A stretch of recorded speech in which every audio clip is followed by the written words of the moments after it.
Nous devons rester concentrés sur la ligne qui est la nôtre. Il s'agit de la nécessité pour nous de construire un mouvement de libération continentale et cela passe par le commencement. C'est-à-dire que chacun, partout où il doit trouver 2, 3, 4, 5, 10 Africains, 20 Africains pour les rassembler et commencer à discuter de cette question. Et après, nous-mêmes, nous sommes là, nous viendrons, s'il le faut, venir rencontrer ses compatriotes et discuter des points très importants dans la mise en place de ce mouvement révolutionnaire que le continent africain nous réclame tant. Parce que les gens disent qu'ils ont tout essayé, sauf que l'histoire, elle est cruelle avec les peuples qui rusent avec leurs problèmes et qui veulent trouver des raccourcis à leurs problèmes. Les problèmes se posent, il faut les examiner froidement, il faut les voir dans leur réalité et leur trouver les solutions convenables, les solutions adaptées. C'est-à-dire que si effectivement nous continuons à vouloir trouver des solutions inadaptées aux problèmes réels qui se posent à nous, il est évident que nous ne trouvions jamais ces solutions.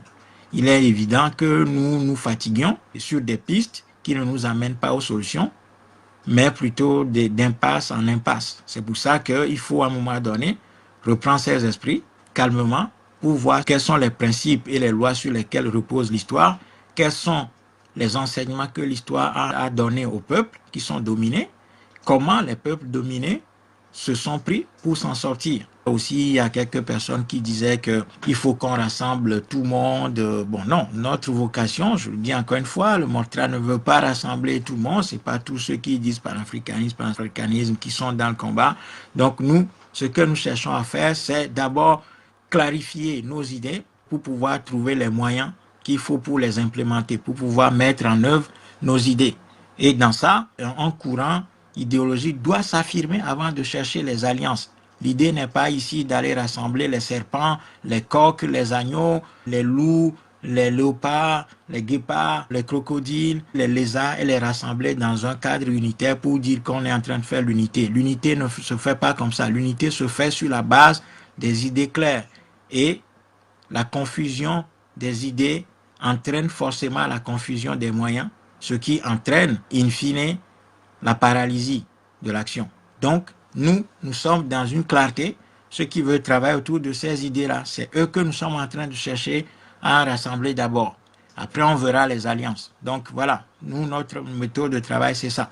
Il ne s'agit pas de rassembler tout et n'importe quoi pour être dans la paralysie. C'est ce que Nkrumah et les autres ont fait en allant rassembler le groupe de Casablanca et le groupe de Monrovia.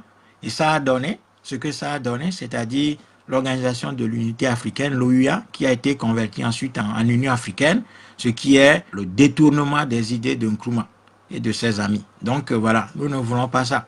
Très clairement, nous avons appris de l'histoire.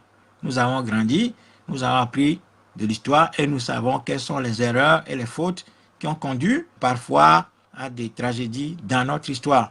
Et nous savons aussi que quelqu'un comme Thomas Sankara, c'est ça, le fait de vouloir rassembler tout le monde, on ne touche à personne, on laisse même les ennemis qu'on a identifiés dans les rangs, eh bien ça a court-circuité, ça a mis fin au processus révolutionnaire au Burkina Faso. Voilà, c'est très simple. Par contre, John Jerry Ronlisso au Ghana, il a fait le ménage, il a fait le boulot, le Ghana a une autre approche et a connu un autre sort.